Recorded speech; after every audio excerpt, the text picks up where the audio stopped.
저는 지난 주일날 애찬이 참 맛있었습니다. 우리 교회 필리핀 구역에서 지난 주일날 식사 준비해서 줬는데요. 저는 지난 주일날 별로 그냥 기대를 안 했는데 뜬금없이 필리핀 구역에서 애찬을 대접했는데 저는 참 맛있는데 이름도 어땠어요? 하도 맛있어서 야, 이거 돈 얼마 내서 이렇게 맛있게 했나 하고 가서 물어봤어요. 돈 얼마 드는가 했더니 40만 원밖에 안 냈대요. 40만 원 내갖고 뭐 100몇십 명이 맛있게 먹는 거야. 참 이거 참 큰 복이다 생각되었습니다. 그리고 또 저로 다음 주에 또 뭐가 실라나. 집에서 사실 교회에서 뭔가 더 맛있는 걸 많이 먹는데 이상하게 교회 와서 뭘 맛있게 먹으면 더 기억이 생생해요. 그래서 오늘 또 누가 뭐 일단 보니까 뭐 오늘 애찬 대접한다는 사람이 명단이 없더라고 써요. 오늘 또 그렇겠다 싶은데 이것도 우리 김정순 군사님 부친이 돌아가셔서 생각 밖에 또 애찬을 대접받습니다. 그 부고장을 보니까 김정순 군사님 부친이 85세, 나보다 2살 위더라고요. 2살 위인지 1살 위인지 그럴 거야 아마요. 그럼 내 차례도 가까워였구나. 그런 생각이 문득 들었습니다. 누가 돌아가면 다 내 나이 전후 또래들이 돼서 죽음이 남의 일 같지 않고 부고장이 남의 일 같지 않아요. 아무튼 하나님의 위로가 있으면 좋겠습니다. 그래도 우리 김 권사님이 작년에 교장으로 승진하셔서 하신 걸 보고 돌아가셨으니까 뭐 효도를 또 나름대로 또 했다고도 생각할 수 있습니다. 오늘 제가 또 빨간 넥타이를 메고 왔는데요. 근데 나 이 빨간 넥타이를 매준 분이 항상 우리 목사님 왔던 자리에 부부 같이 왔는데 진성권, 유영미 이 자리에 앉혀놔가지고 오늘 안 왔나? 앞만 쳐다보도 안 보여서 어머님 교회 어머님에게 효도하려고 또 어머님 다닌 게 또 나갔었네요. 아이고 또 다음 주 유튜브 방송 보면 알겠죠. 빨간 넥타이. 원래는 내일부터 고난 주간이기 때문에 빨간 넥타이 매지 않습니다만은 오늘 종료주일이고 또 고난 주간 동안에 예수님이 십자가에 돌아가셔서 보혈을 흘려주셨기 때문에 그래서 또 의미가 있겠다 싶어서 오늘 빨간 넥타이를 메고 왔습니다. 혹시라도 넥타이 하나 때문에 시험 드는 사람이 있을까봐 이렇게 제가 변명을 해줘야 됩니다.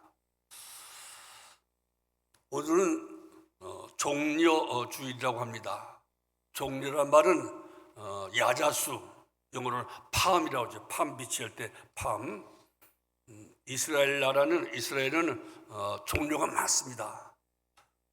제가 40살 때 이스라엘을 방문했었는데요. 뜬금없이 미국에 갔다가 미국에 있는 몇 사람과 함께 방문해서 렌트카를 하나 빌려가지고 운전하면서 이스라엘 3박 4일 동안 둘러보았고 또 종려주일에 예수님께서 십자가 메고 걸어가실 골고다 길도 이제 거기 가면 다 걸어보니까요. 언덕길을 걸어서 예수님의 부활 교회, 예수님의 무덤이 묻혀 있었다고 하는 곳에까지 다 이렇게 사람들이 얼마나 많은지 사람 많던 기억밖에 나지 않습니다.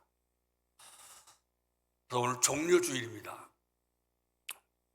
호산나 호산나, 다시 말하면 여호와를 찬양하라, 여호와를 찬양하라. 예수님이 예루살렘으로 들어오실 때 길가에 많은 사람들이 나와서 여호와 이름으로 찬양하라, 찬양하라.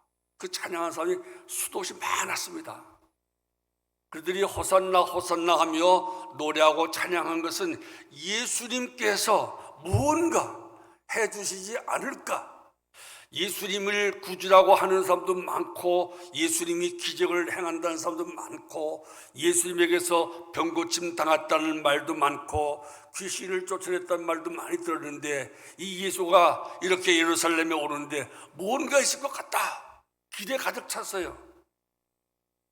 애국자들은 우리 이 예수가 하나님의 아들이라는 능력 가진 하나님의 아들이니까 우리 민족을 로마의 지배에서 해방을 시켜주시지 않을까? 혹은 또 가난하고 배고픈 사람은 하나님의 아들 예수가 또 떡 5개와 물고기 7마리로 5,000명을 먹이고도 남게 했던 예수가 우리 굶주리고 가난한 사람들을 위해서 무언가 해주지 않을까? 여러 가지 기대 가운데서 엄청나게 환호하면서 예수님을 영접했습니다. 그것이 종려주일입니다. 그러나 며칠 후에 그 수많은 사람들이 나름대로 실망과 좌절에 빠져서 예수를 죽이라. 그래서 이스라엘 국회의원들은 70명입니다. 70인 회에서 예수를 죽이라고 결의했습니다. 또 그 당시 바리새인과 또 대제사장들, 요즘 말하면 신학교 교수들입니다. 교수 일동이 총동원돼서 예수를 죽여야 될 죄목을 내놓아서 결국은 빌라도에게 예수를 죽이시오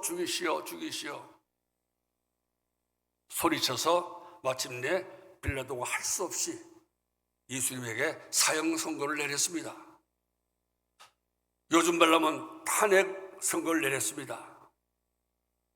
이스라엘 국회의원들 전체가 연명해서 예수님을 죽여야 된다고, 사형에 처해야 된다고 탄핵했고, 그걸 받아들여서 예수님이 탄핵당해서 죽으신 것입니다. 탄핵이란 말이 어려워 보이지만은 아주 영어로 보면은 쉽습니다. 그냥 고소한다, 고발한다. 저 사람은 죄인이다. 저 사람은 사형당할 만한 죄인이다. 그래서 고발하는 것을 그냥 탄핵이라고 합니다. 말이 어렵지만은 간단 고발입니다.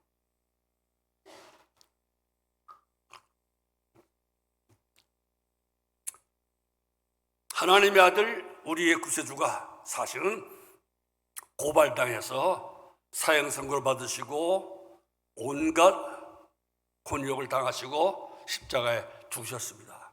그것이 고난주간입니다. 고난주간입니다. 예수님이 환영받던 것은 하루고 나머지 또 시간 동안은 고난을 받으셔서 돌아가셨습니다. 그래서 고난주간이라고도 하고 혹은 종려주일이라고도 이렇게 말합니다. 대통령 탄핵으로 인해서 많은 사람들이 갈등하고 있습니다. 어떤 사람은 너무너무 기뻐서 어쩔 줄 모르고, 어떤 사람은 너무너무 슬프고 온통해서 잠을 못 이루고 밥을 먹지 못하는 사람들도 있습니다. 아마 대충 따져서 국민의 최소 30%는 너무 기뻐서 어쩔 줄 모르고, 또 남은 30%는 너무 슬퍼서 어쩔 줄 모릅니다. 저한테도 카톡이 많습니다. 저는 노인들이 아무도 나이 많은 또래들이 친구가 많으니까 너무너무 속상해하고 너무너무 카톡 내용 보면 너무너무 마음 아파하는 그 모습이 눈에 띄어요. 저는 그렇지 않은데 너무너무 탄핵을 담대하다 보니까 탄핵되니까 너무 낙심이 되어서 어쩔 줄 모르는 거예요. 마음이 걱정이 될 정도예요. 저렇게 나이 든 사람이 그렇게 막 슬프고 고통스러워서 젊은 저다가 건강이 나빠지면 어떨까 싶을 정도로 아무튼 그런 상태에 있습니다. 이런 탄핵 시절에 저는 오늘 예수님의 고난을 탄핵이라 하는 용어로 바꾸어서 한번 생각해 보려고 합니다. 탄핵받아야 될 우리 대신 탄핵받으시고 죽어야 마땅할 우리 대신에 십자가에 못 박혀 죽어주신 예수님을 생각하는 이 고난주간에 오늘 제목을 탄핵 기각받은 사람들, 그것이 바로 우리 그리스도인들이다. 탄핵받아 마땅할 죄가 엄청난데도 불구하고 탄핵 기각을 받고 무죄 선고받고 오히려 영생을 누리게 된 사람들이 우리 성도들이다 하는 주제로 오늘 말씀을 드리려고 합니다. 사실은 다 하고 싶은 말 다 한 것과 똑같습니다. 그것을 생각하면서 오늘 성경 말씀을 함께 보도록 하겠습니다. 한번 성경책을 펴보시고요. 화면에 띄워줄는지 모르겠습니다. 다 같이 한번 읽겠습니다. 1절 시작. 내 형제들아 영광의 주. 이거 내가 야고보서를 잘못 폈네요. 2장 1절 시작. 그는 허물과 죄로 죽었던 너희를 살리셨도다. 그는, 예수님은, 십자가에 돌아가신 예수님은 유대의 모든 국회의원들의 탄핵을 받아서, 유대의 모든 신학자들의 고발을 받아서 십자가에 죽으셨던 그 예수 그리스도는 허물과 죄로 죽었던 너희를, 허물과 죄로 죽었던 너희들 때문에 탄핵받으시고 죽으신 것이다 이 말입니다. 거기 2절 마지막에 살리셨도다 하는 말은 글자가 조그맣게 되어 있는데 왜 조그맣게 되어 있는 거 아니고 거기는 원래 성경은 없기 때문에 조그맣게 썼습니다. 그러니까 2절에는 그는 허물과 죄로 죽었던 너희를, 그렇게만 되어 있는 거예요. 허물과 죄로 죽었던 너희를 위해서 예수님은 죽으셨다는 거예요. 살리셨다는 것보다도 왜 예수님은 죽으셨는가, 왜 예수님은 탄핵받으셨는가, 그것을 말하는 거예요. 허물과 죄로 죽었던, 우리의 허물을 대신하여, 우리의 죄를 대신하여 고발당하시고 탄핵받으시고 사형 선고받으시고 사형당하셨던 예수님이라 이 말입니다. 그러니까 원인은 허물과 죄예요. 허물과 죄, 우리의 허물과 죄. 보통 우리가 지는 죄를 이렇게 허물과 죄로 크게 나눕니다.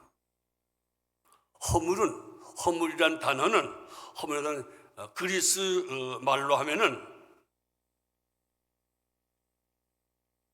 그리스 말로는 하면 선을, 하나님이 그어놓은 그 선을 벗어났다 하는 그런 뜻이 있습니다.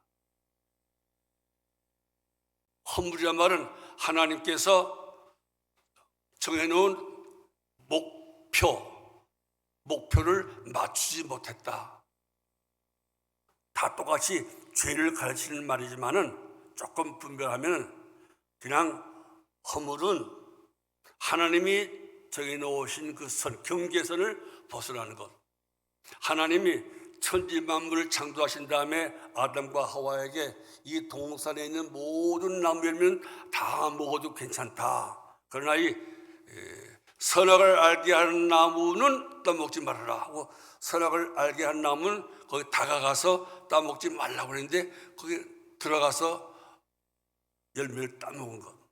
하나님이 정한 선을 침범하는 것, 어기는 그것이 허물이고, 죄는 너희들은 이렇게 살아라, 이렇게 살아라 하는데 하나님이 정한 그 법과 규칙대로 살지 않고 제 마음 제 뜻대로 살아가는 것, 그것이 죄라. 이렇게 간단하게 말할 수 있습니다. 다시 말하면 죄와 허물은 무엇인가? 하나님의 뜻대로 살지 않는 것, 오히려 하나님의 뜻을 어기며 사는 것이에요. 하나님이 우리에게 주신 그 목적, 하나님이 우리에게서 바라는 그 하나님의 소원, 하나님의 목표와 어긋나게 마귀의 뜻대로, 내 뜻대로 내 목표를 위해서 살아가는 것, 그것이 죄라 이 말입니다. 2절 말씀 봅니다. 그때는 어느 때겠습니까? 우리 모두가 아직 예수님을 믿지 않을 때, 예수님을 모르고 불신생활을 하고 있을 때 이 말입니다. 우리가 다 그때가 있지요. 부모님 밑에서 태어나서 어릴 때부터 교회 나와서 유아 세례 받고 지금까지 한 번도 타락하지 않고 계속 쭉 나온 사람은 어떻게 보면 그때가 없다 할 정도로 참 행복한 사람입니다. 그러나 보통 다 우리가 믿지 않는 생활하다가 예수님을 그때가 있습니다. 그때에 너희는, 우리 모두를 말합니다. 너희는, 지금 교회 나오고 있는 우리 모든 신자들, 교인들은 그때 너희는 그 가운데서 행하여, 그 가운데가 어딜까요? 죄와 허물 가운데서 한 사람도 빠짐없이 예 없이 우리 모두는 과거에 죄와 허물 가운데서 살아왔습니다. 하는 족적 하나님 말씀 억장 놓고 하나님의 뜻, 하나님의 목적에서 벗어나서 제 기준대로, 우리 김기준이 아니고 제 기준대로 살고 제 뜻대로 사는 게 그 가운데서 우리가 살았고, 그 죄와 허물 가운데 살았던 것을 또 다르게 표현하면 이렇게 됐습니다. 2절 중간에 봅니다.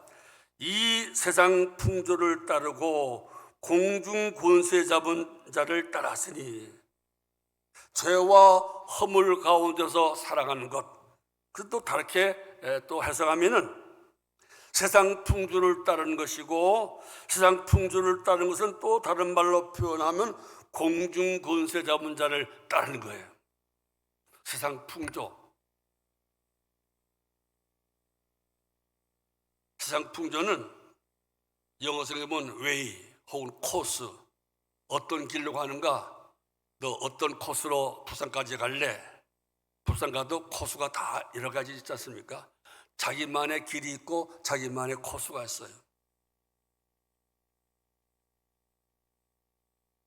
그런 세상길, 세상 풍조는 세상길, 마귀적인 인생 살아가는 방법을 말합니다. 그런 풍조, 세상 풍조를 따르는 거예요. 유행이라고, 세상의 유행이라고도 생각할 수 있습니다. 저는 그래서 어릴 때부터 교회 다녔기 때문에 저는 유행에 좀 민감합니다. 유행을 따라가더라도 남들이 다 따라가고 이제 유행이 없어질 때쯤 하면 저는 그 유행 따라갑니다. 한 몇 달, 몇 년 두고 그 유행이 크게 성경에서 벗어나지 않았다. 예수 믿는 사람이 해서는 안 될 일은 아닌 것 같다. 그냥 인생에 살아가는 한 풍조다 생각하면 아주 뒤늦게 유행을 따라갑니다. 그래서 항상 유행에 뒤처집니다. 그래도 그것이 안전한 것 같아요. 예수 믿는 사람에게는. 여러분들, 우리 여자분들 유행에 민감한데 유행에 조금 뒤따라갔어요. 우리 김혜진 권사는 또 뭐 노래하는 사람이니까 유행에 앞장서겠지만은 다른 사람들 좀 조금 김혜진 권사가 뭐 하면 한 반년쯤 뒤에 따라가면 안전하지 않을까 싶습니다. 아무튼 저는 유행에 뒤떨어집니다. 왜냐하면 그 새로운 무언가가 그 하나님의 뜻에 혹시 벗어나지 않을까, 죄가 되지 않을까, 혹은 허물이 되지 않을까 걱정이 돼서 자꾸만 또 살피고 점검하다 보면 또 유행에 민감한 삶을 살게 됩니다. 그래도 그것이 안전할 것 같아요. 어떻든 간에 세상의 그 풍조 유행을 따르고, 이 세상길, 하나님이 정한 하나님의 풍속, 하나님의 생활 방식이 아니고 공중권세 잡은 자가 세상 풍조를 주도해요. 공중권세 잡은 자는 누구겠습니까? 마귀지요. 마귀. 하나님은 삼층천, 가장 높은 하늘나라에서 계신 분이고, 마귀는 이층천이라고 할 수 있어요. 공중. 그 다음에 1층천, 우리가 살고 있는 인간의 세계라고 1층천인데 유대인들은 그렇게 구별했어요. 마귀는 2층천인 공중의 권세 잡은 자, 공중에서 세상을 지배하고 있는 거예요. 세상 사람들의 유행과 풍조를 조절하고 있는 거예요. 공중 권세 잡은 자를 따랐으니, 우리가 예수 믿기 전에는 나는 그래도 정직하게 살았다, 나는 그래도 올바르게 살았다고 자부하실 수도 있지만은 사실 알고 보면은 나도 모르게 공중권세 잡은 자를 따라가는 거예요. 공중권세 잡은 자를 따라가는 길은 어떤 길입니까? 허물과 죄의 길이에요. 하나님의 경계선을 벗어나게 하고 하나님의 목표에서 어긋나게 하는 것이 공중권세 잡은 마귀가 하는 일이고 하고 있는 일입니다. 그것을 우리가 명심해야 됩니다. 공중권세 잡은 자를 따랐고, 근데 그 공중권세 잡은 자는 또 누구라고 할 수 있는가? 누구라고 할 수 있는가? 지금 불순종의 아들들 가운데서 역사하는 영이라. 지금 불순종의 아들들 가운데서 역사하는 영이라. 불순종하게 하는 거예요. 마귀의 특징은 불순종이에요.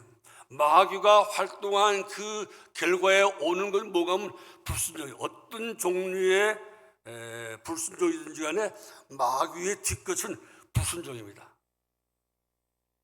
그러니까 불순종하려고 할 때 그것이 교회의 법이든지 부모의 말이든지 선생님의 말이든지 정부 관리의 말이든지 무엇인지 내가 어기려고 할 때 불순종을 하려는 마음이 생기고 불순종하자고 하는 사람이 있을 때는 우리가 한번 생각도 해봐야 돼요. 근본적으로 불순종하는 것은 마귀의 기본이에요. 마귀에서부터 출발하기 때문에 조심해야 돼요. 우리의 조상인 아담과 하와에게 첫 번째 죄가 무엇입니까? 불순종이에요. 하나님이 땅 먹지 말라 하는데 마귀는 땅 먹으라. 하나님 말씀 어기고 자기도 모르게 마귀의 말을 들은 것이 그것이 불순종이고 그것이 죄입니다. 어든지 불순종하는 데는 조심하세요. 어떤 종류든지 우리 어깃장 놓자, 항의하자, 대들자 그런 데는 유행에 둔감하듯이 불순종하는 추세와 운동에는 저는 남보다는 늦게 가담합니다. 정말 확실하게 성경적으로 신앙적으로 마귀적이다, 하나님을 배반하는 것이고 하나님을 거역하는 것이라고 확신이 설 때까지는 저는 거역하는 일, 불순종하는 일, 반항하는 일에는 저는 참여하지 않습니다. 저는 행동하는 그리스도인은 아닙니다. 생각하는 그리스도인이라고 스스로 생각합니다. 또 생각하고 또 생각하고 또 생각하고 이 불순종, 이 대항하는 이 일이, 이 운동이, 이 단체의 이것이 정말 하나님이 주신 하나님이 불이라고 악이라고 대항하라고 하신 것인가, 아니면 불순종을 부추기는 마귀로부터 온 것인가를 생각하려면, 구별하려면 시간이 좀 필요하지 않습니까? 저는 그렇게 합니다. 여러분들도 그러겠으면 좋겠습니다. 남보다 좀 뒤처지더라도 모든 정도의 불순종, 거역에는 좀 늦게, 정말 이거는 하나님이 거역하라고 하시는 것이 틀림없다. 이것은 마귀적인 것이고 이것은 악한 것이기 때문에 하나님이 대항하라고 하신다. 확고하게 하나님의 뜻이라는 것이 밝혀지고 확신이 설 때까지는 좀 천천히 그런 일에 관여했으면 좋겠다는 게 제 생각이고 제 판단입니다. 참고해 주시기 바랍니다. 근데 이 공중권세 잡은 자의 마귀, 또 불순종을 일으키고 대항을 하도록 하는 이 마귀의 특징은 무엇인가? 마귀의 수단은 무엇인가 하면 거짓이에요. 거짓. 그래서 마귀를 성경에서는 요한복음 8장 44절 보면 거짓의 아비라, 거짓의 아버지. 우리로 하여금 허물을 짓게 하고, 우리로 하여금 죄를 짓게 하고, 우리로 하여금 세상 풍조를 따르게 하고, 우리로 하여금 하나님을 불순종하게 하는 마귀가 가장 쓰는 고전적인 방법, 창세 때부터 지금까지 앞으로 마지막 심판 때까지 마귀가 쓰는 가장 기본적인 수단이 뭔지 압니까? 거짓말이에요. 거짓말. 그래서 요한복음 8장 44절에 공중곳에 잡은 자는 누군가? 곧 마귀인데 마귀는 누군가? 거짓의 아버지. 거짓의 아버지. 거짓말쟁이의 아버지라 이 말이에요. 마귀가 다스리는 세상의 가장 기본적인 특징 가운데 하나가 거짓말이에요. 거짓말. 거짓말을 조심하세요. 지난번에도 우리 목사님이 골로새서를 이야기하면서 이단 이야기를 여러 번 하셨습니다만 이단의 가장 기본적인 특징이 뭔가 하면 거짓말이에요. 거짓말을 진짜처럼 참말처럼 말 것이 마귀예요. 아까도 얘기했지만은 마귀가 제일 처음 인간을 타락시키고 인간을 영원한 죽음으로 몰아넣는 것도 하나님이 따먹지 말라는 그거 따먹으면 죽는다 하는데 아니다. 그걸 따먹으면 오히려 하나님처럼 눈이 밝아지고 하나님처럼 현명해지고 하나님처럼 능력이 많아진다. 그게 완전히 뒤바뀌고 완전히 거짓말 해가지고 따먹겠지 않습니까? 거짓말을 조심해야 돼요. 한번 제가 웃자고 한번 사진 하나 보냈는데 한번 보실래요? 한번 띄워줄래 사진? 예. 자, 누가 걸어가는 것 같습니까? 남자는 저 같지요? 제가 도보 여행할 때 입는 옷이 항상 저 옷을 입고 다닙니다. 근데 옆에 있는 여자가 좀 이상하죠? 저 제주도인데, 제주도 비자림인데, 저기 같이 갔던 제가 일신교회에 있을 때 학생회 지도했는데 그때 중학생, 고등학생들이 함께 좀 여행하자 함께 여행하다가 찍은 사진인데 뒤에서 저와 제 아사람이 걸어가면서 누가 찍은 거예요. 근데 제가 저 옆에다가 제가 다른 여자를 집어넣었습니다.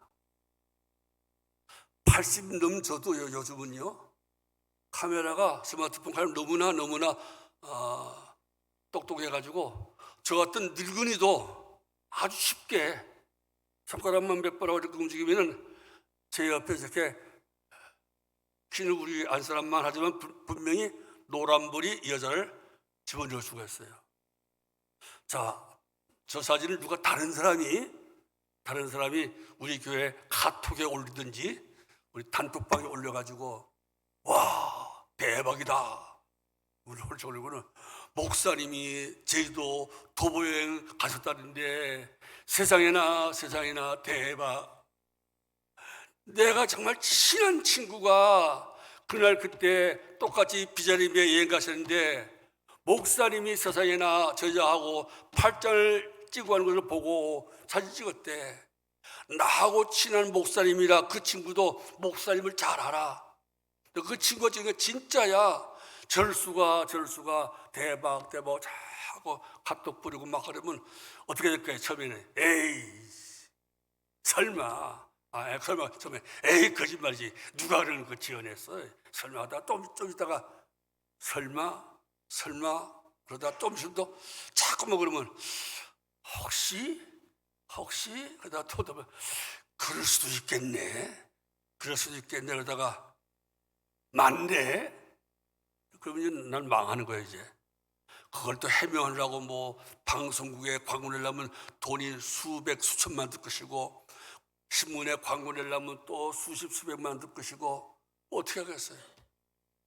그러면서 소문 보지면 또 우리 다 보면 그냥 다 어떻게 하다가 또 보면 또 목사님의 친정이더라고 뭐 교인들이 뭐 당회에서 어떻게 하면 좋겠나 우리 원래 목사 주책밖에 80 넘은 노인이 주책이 저러고 있어 우리 원래 목사님 계속 하면 되겠어 안 되겠어 하다가 하다가 원래 목사님에서 제명하자 뭐 그렇게 될 수도 있다 이 말이에요. 여러분들 이제는 너무너무 마귀가 이런 AI도 동원해가지고 사진과 음성과 모든 면에 거짓 정보들, 거짓말을 엄청나게 만들어낼 수 있으니까요. 웬만하면 믿지 마세요. 웬만하면 믿지 마세요. 100명에 99명이 믿으면 그때 가서 혹시 그래서요. 55명이 그렇다고 해도 아니야. 절대로 그럴 수 없어. 우리 목사님은 절대 아니야. 다른 사람 다 저 사진이 진짜라도 나는 안 믿어. 누가 지어낸 거야. 그럴 수가 있어야 돼요. 우리 서로 믿어야 돼요. 믿어줘야 돼요. 근데 그것이 잘 어렵거든요. 지금 마귀가 다스리는 세대는 이 인간세가 마귀의 그 거짓말로 인간의 불행이 시작되지 않습니까? 지금도 마귀는 계속 거짓말쟁이의 아버지니까 거짓말을 하는 사람 다 마귀의 자식인 거예요. 거짓말도 하지 말고 아담과 하와, 특별히 하와처럼 거짓말에 쏙지도 말아야 돼요. 쏙지 마세요. 거짓말 하지도 말고 쏙지 마세요. 지금 이 시대의 특징 가운데 하나는 거짓말이 정말처럼 난무한다는 것이고 거짓말하는 사람이 너무너무 많아졌다는 사실이고 또 안타까운 것은 그 거짓말을 믿는 사람이 너무너무 많다는 거예요. 적어도 국민의 30%는 이쪽의 거짓말을 믿고 또 30%는 이쪽의 거짓말을 진짜 믿어서 거짓말을 믿는 양쪽이 서로 싸우는 것이 아닌가, 그런 슬픈 마음도 들고 안타까운 마음도 듭니다. 그래서 여러분들은 저처럼 어지간하면 이쪽의 말도 믿지 말고 이쪽의 말도 믿지 말고 좀 기다려보자. 진실이 밝힐 때까지 좀 기다려보자. 기다려서 거짓말에 쏙지 않았으면 좋겠다 하는 게 제 생각입니다. 거짓말에 쏙으면은 그 상처는 자기가 받아요. 우리 교회는 이런 거짓의 아버지, 마귀의 자식 노릇, 거짓의 아버지, 마귀의 신분꾼이 되지 않기를 여러분들 간절히 부탁하고 또 소원하는 바입니다. 그래서 이 마귀는 거짓말을 해가지고 우리를 하여금 어떻게 살게 하는가? 3절에 전에는 우리도 다 그 가운데에서 그 가운데 거짓말 듣고 죄와 허물 듣고 세상 풍조를 따르고 마귀의 거짓말을 따르고 그래가지고 육체의 욕심을 따라 지내며 마귀를 따르는 사람, 공중권세 잡은 마귀를 따르는 사람의 또 특징 뭔가 하면 욕심이에요. 그냥 욕심. 육체의 욕심을 따라 하나님의 말씀, 하나님의 사랑 따라 사는 것이 아니고 그저 욕심. 마귀의 역사의 끝은 욕심입니다. 그래서 성경 보면 야고보서 2장 13절에 보면 욕심이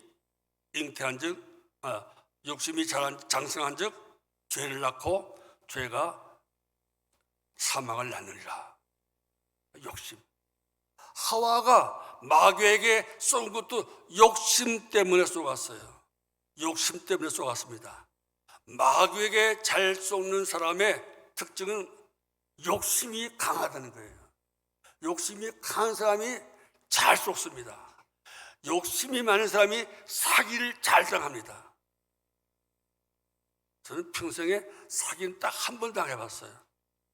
누구 도와주다가 한 번 사기당했습니다. 그래서 100몇십만인가 손해봤어요. 저는 전혀 욕심이 없이 남을 도와주다가 사기당해서 100몇십만 원인가 해가지고 자식들에게 너무나 창피해가지고 그때 얼굴을 못 들었습니다. 아버지는 그런데 쏘아서 그냥 물건을 샀는가 하고. 그 이외에는 제가 아직 누구에게 쏘았던 기억은 별로 나지 않아요. 쏘았다고 할 만큼 크게 쏘은 적은 없습니다. 저는 그 이유 가운데 하나가 좀 미안하지만 제가 욕심이 좀 덜해서, 저도 욕심이 꽤 많지만은 남보다는 욕심, 야망과 큰 꿈을 가진 목사님에 비해서는 저는 개인적인 큰 욕심과 야망이 없기 때문에 잘 사기를 당하지 않고 남에게 속지 않았다. 뭐 그렇게 생각해요. 잘 믿지 않는 분은 우리 안사람한테 물어보면 알 거예요. 마음도가 제일 잘 아니까. 정말 사모님, 목사님 정말 욕심이 없어요? 물어보면 좀 알 거예요.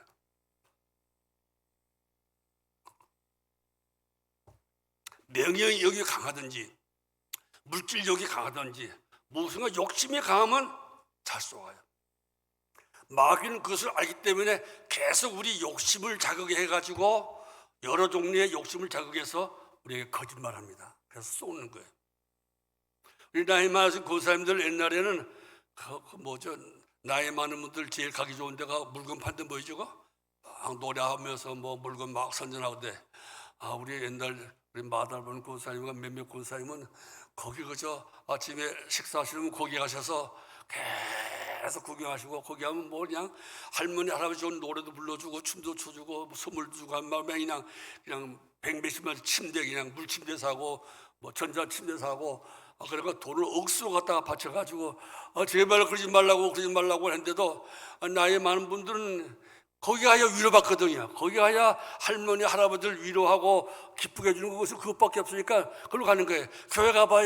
교회는 가봐야 뭐 여정들 찾아봐야 늙은이들은 갈 데도 없고 다 같은 늙은이 뭐 쳐다보고 앉아서 맨날 흉이나 보고 그러니까 교회 늙은이 회의는 재미가 없으니까 그 약장사 거기가 제일 재미있고 참 가는 거예요. 우리 여전들 좀 한번 좀 재밌게 해야 돼. 맨날 회비만 걷고 앉아있으면 누가 여전들 참여하겠어요. 그 회비는 각자 온라인으로 보내도록 하고 무슨 재미있는 게 뭐 없을까? 마음이 평화를 주는 거 뭐 없어. 그런 것만 생각하면 좋겠어요. 제가 너무 세속적인 목사인지 몰라도 늙으니까 재미있는 데가 재미있어요. 아무튼 그렇게 우리 욕심 따라 욕심 부릅시다. 지금 현재 마귀가 가장 크게 역사하는 방법 보면 자꾸 욕심을 붙이게 욕심을. 지금 뭐 저 같은 경우는 일제 시대 때 뭐 기억하는 그때부터 6.25를 통해서 피난민 생활하고 뭐 해서 너무 최하의 생활했기 때문에 지금 생활이 너무너무 만족해요. 너무너무 만족해요. 너무너무 만족해요. 야, 옛날에는 꿈도 꾸지 못했던 호강을 누리고 있다. 꿈도 꾸지 못했던 것을 먹고 입고 살고 있다 생각하니까 이보다 지금 절반쯤 가난해져도 마음이 불행해지지 않을 것 같아요. 그냥 만족할 것 같아요. 좀 우리 만족하면서 삽시다. 욕심 부리면 잘 속습니다. 욕심 부리시기 바랍니다. 그 다음에 4절 말씀을 얼른 보겠습니다. 4절 말씀 중요합니다. 다 같이 읽겠습니다. 4절은 시작. 긍휼이 풍성하신 하나님이 우리를 사랑하신 그 큰 사랑을 인하여 5절 허물로 죽은 우리를 그리스도와 함께 살리셨고 너희는 은혜로 구원을 받은 것이라. 저는 4절 말씀 좋아합니다. 4절 말씀에도요 원래 성경 보면 그러나라는 말이 있어요. 그러나라는 말이 강조됐어요. 중요한 말을 하죠. 그 앞에 이렇게 허물과 죄로 우리는 죽었다. 우리는 공중무수에 잡은 자를 따랐다. 세상 풍조를 따랐다. 욕심대로 살았다. 그러나 다 우리는 본질상 지옥에 갈 만한 죄인들이었다. 그 말 쭉 하고 난 다음에 그러나 할 때는 아주 강조예요. 강조. 그러나 하면 뭐가지요? 힘이 있잖아. 그러나 살 게 있다 이 말이에요. 그러나 이제 반대로 하나님은 어떤 분인가? 하나님 어떤 분인가 하면서 제일 처음에 내세운 것이 긍휼이 풍성하신 하나님.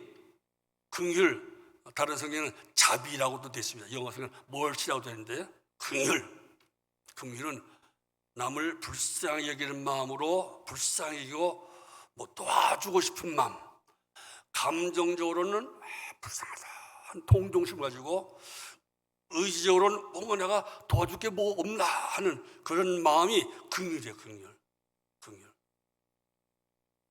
구약 성경에는 헤세드 사랑이란 말과 같은 뜻을 썼어요.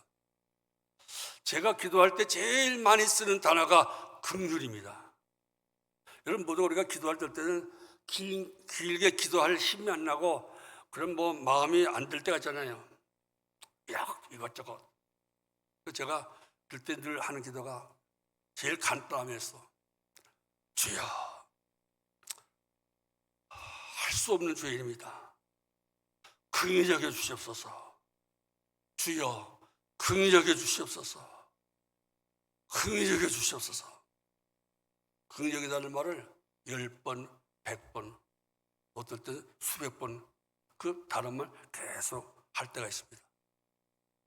다른 말을 붙일 힘도 없고 다른 기도를, 다른 문장을 덧붙일 좀 마음 상태가 안 들 때가 있지 않습니까? 목사님 저도 그럴 때가 꽤 있었습니다. 마음에 뭐 하나님 앞에 죄송스러울 수도 있고 나 같은 것이 뭘 길게 뭐 말을 붙여 기도하겠다, 기도할 자격도 없다, 기도할 힘도 없다 할 때는 그래서 그때 할 수 있는 기도가 긍휼의 하나님이에요. 사랑의 하나님은 긍휼의 하나님이에요. 사랑의 하나님의 긍휼이 좋아요. 불쌍히 여기고 뭘 도와주고 싶어하는 하나님. 그래서 하나님께 나 이렇게 불쌍합니다. 하나님의 도움이 필요합니다. 그래서 그런 마음으로 하나님 긍휼히 여겨 주시옵소서. 긍휼히 여겨 주시옵소서. 아버지 주여 긍휼히 여겨 주시옵소서. 긍휼히 여겨 주시옵소서. 나는 할 수 없는 죄인입니다. 아무것도 할 수가 없습니다. 긍휼히 여겨 주시옵소서. 그런 기도를 하면 눈물이 쭉 나고 그런 기도를 한참 보고 나면 마음에 위로가 생기고 하나님이 나를 불쌍히 여겨주실 것 같고 또 하나님이 도와주실 것 같은 마음이 생겨서 위로가 되고 힘이 생겨요. 긍휼이 풍성하신 하나님이 얼마나 좋습니까? 이렇게 1000번 만번 주고 마땅할 죄와 허물 속에서 물 먹듯이 죄와 허물을 짓고 저 물에서 헤엄듯이 죄와 허물의 바닷물 속에서 헤엄치었던 우리들을 정말 사랑의 하나님이시니까, 하나님의 사랑이 크시니까, 그 큰 사랑을 인하여 하나님의 사랑이 크시니까, 이 크다 말은 영어 성경은 great, 위대하다. 하나님의 사랑은 위대하고 하나님은 위대한 사랑을 가졌는데 위대한 사랑을 가진 하나님은 어떤 분이가 긍휼이 풍성하세요. 그 큰 사랑의 결과는 풍성한 긍휼이에요. 그래서 제가 늘 우리 하나님의 그 큰 사랑을 본받자, 하나님의 그 풍성하신 긍휼을 본받자. 여러분 모두가 다 이 탄핵 시절에 누구에게나 우리가 하나님의 긍휼을 나타내고 하나님의 긍휼지심을 보여줬으면 좋겠어요. 지금은 긍휼이 필요한 시대입니다. 그 큰 사랑의 발동인 긍휼이 필요한 시대입니다. 오늘 사랑의 삶이 되시고 긍휼의 삶이 되시기 바랍니다. 이 탄핵을 전후해서 탄핵을 반대했던 많은 목사님들과 신학자들, 탄핵을 찬성했던 또 많은 목사님과 신학자들, 한쪽은 기뻐 어쩔 줄 모르고 한편에서는 슬퍼 고통해서 어쩔 줄 모르고 얼마나 마음이 안타깝습니까? 우리가 의지할 분은 그 큰 사랑을 가지시고 긍휼이 풍성하신 하나님밖에 없습니다. 하나님만 바라보고 그 하나님을 본받아야 될 것입니다. 우리가 허물로 죽었어요. 죄로 죽었어요. 근데 예수님께서 그 하나님의 큰 사랑과 긍휼지심을 이 땅에 오셔서 대신 희생하시고 대신 죽음으로 우리를 그 죄악에서 구원해 주셨습니다. 그래서 우리는 하나님의 사랑 때문에, 하나님의 풍성하신 긍휼 때문에, 하나님의 그 끝없는 자비하심 때문에, 그리고 그 긍휼과 사랑과 자비를 아무 가치 없이 대가 없이 거저주시는 하나님의 은혜 때문에 우리가 구원받았습니다. 죄와 허물에서 탄핵에서 우리가 탄핵을 기각받았고 우리에게 예수님과 함께 중생하고 부활하고 승천해서 하나님과 함께 살아갈 수가 있게 되었습니다. 이제 우리가 할 일이 무엇입니까? 7절에 이는 그리스도 예수 안에서 우리에게 자비하심으로써 그 은혜의 지극히 풍성함을 오는 여러 세대에 나타내려 하심이라.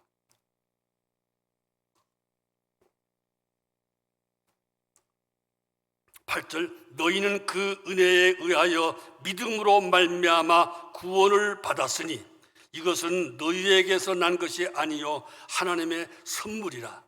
행위에서 난 것이 아니니 이는 누구든지 자랑하지 못하게 함이라. 우리는 그가 만드신 바라 그리스도 예수 안에서 선한 일을 위하여 지으심을 받은 자니 이 일은 하나님이 전에 예비하사 우리로 그 가운데서 행하게 하려 하심이라. 구원받은 우리가 할 일은 무엇입니까? 하나님의 그 큰 사랑을 실행하는 것입니다. 하나님의 그 풍성하신 그 일로 사람들을 이웃을 긍휼히 여기는 것입니다. 하나님의 그 은혜처럼 우리가 이웃에게 하는 사랑을 그저 대가 없이 사랑을 베풀고 도움을 베풀며 사는 것이 구원받은 우리가 할 일입니다. 그것이 우리 예수님의 이름을 높이고 또 예수님께서 우리에게 원하신 것입니다. 하나님께서 우리에게 원하시는 선한 일은 예수님 안에서 선한 일을 위하여 지으심 받았다. 예수님 안에서 우리를 선한 일을 위하여 구원했다. 선한 일이 무엇이겠습니까? 하나님의 사랑을 드러내고 하나님의 긍휼을 드러내고 하나님의 자비하심을 드러내고 그 큰 사랑을 이웃에게 베풀고 그 하나님의 큰 자비하심을 그 긍휼하심을 이웃에게 베풀면서 이웃을 살리고 이웃을 행복하게 하는 것, 이웃으로 하여금 함께 예수 믿고 구원받게 하는 것이 구원받은 우리들에게 하나님 원하시는 바입니다. 5월달에 또 새생명 축제가 있습니다. 새생명 축제에 누군가를 교회로 인도하려고 마음 먹었던 분들이 할 일이 무엇입니까? 오늘 말씀대로 하나님의 그 큰 사랑을 그분에게 베풀어 주십시오. 하나님의 긍휼을 보여주십시오. 하나님의 자유를 보여주십시오. 하나님의 은혜로움을 보여주시기 바랍니다. 그것이 우리가 이웃에게 행할 선한 일입니다. 이 탄핵전국에 신호애락이 가득하고 찬반으로 갈려서 한쪽에서는 기뻐하는 사람, 한쪽에서는 괴로워하는 사람인 이 탄핵절에 하나님의 사랑과 긍휼로 예수님의 십자가의 은혜로 탄핵을 면제받고 영생을 얻게 된 것을 감사하며 찬송하고 고난주간에 예수님의 고난을 음미하며 경배드리는 여러분 되시기를 주의 이름으로 축원합니다. 기도하겠습니다.